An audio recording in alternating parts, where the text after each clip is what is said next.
La suite demain. À quoi servent les mathématiques quand les élèves ont besoin de concret, d'applications? Voici une des réponses. Les maths permettent d'être bons dans de nombreux jeux de cartes, notamment le bridge. Des professeurs ont été formés grâce à une convention entre la Fédération française de bridge et l'Éducation nationale. Illustration au lycée Millet de Cherbourg avec Sylvain Rouil et Claude Leloche. Cet après-midi, on va être abattable. Le bridge sera-t-il bientôt au programme du CAPES?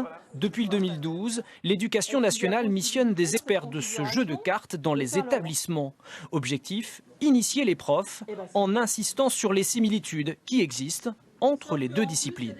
Pour les enfants, ça apporte un tas de choses. Bien sûr, on pense tout de suite à tout ce qui est raisonnement, logique, calcul mental, déduction, statistique, probabilité, que sais-je encore comme autre notion mathématique. Sur ces cartes à cœur, ici, entre nord et sud, j'ai aucune carte maîtresse. Le bridge, solution miracle pour enseigner les maths. Il dispose d'atouts indéniables. Des exercices s'inspirant du jeu ont même récemment été intégrés aux programmes officiels.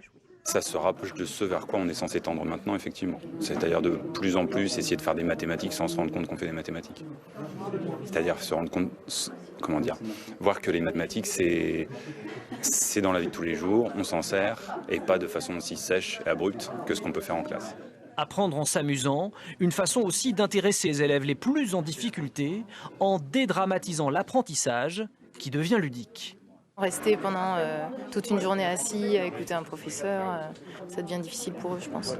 Donc le jeu permet éventuellement de raccrocher, et puis peut-être aussi d'avoir une autre image de nous aussi en tant que professeur de maths.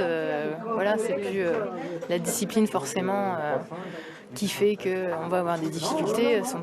On peut s'amuser aussi avec les maths, quoi. C'est à gagner pour nous.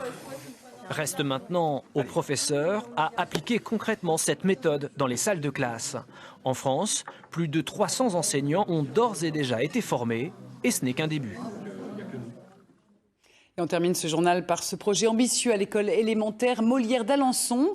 Présenté au mois de juin un opéra. Il s'intitule Madame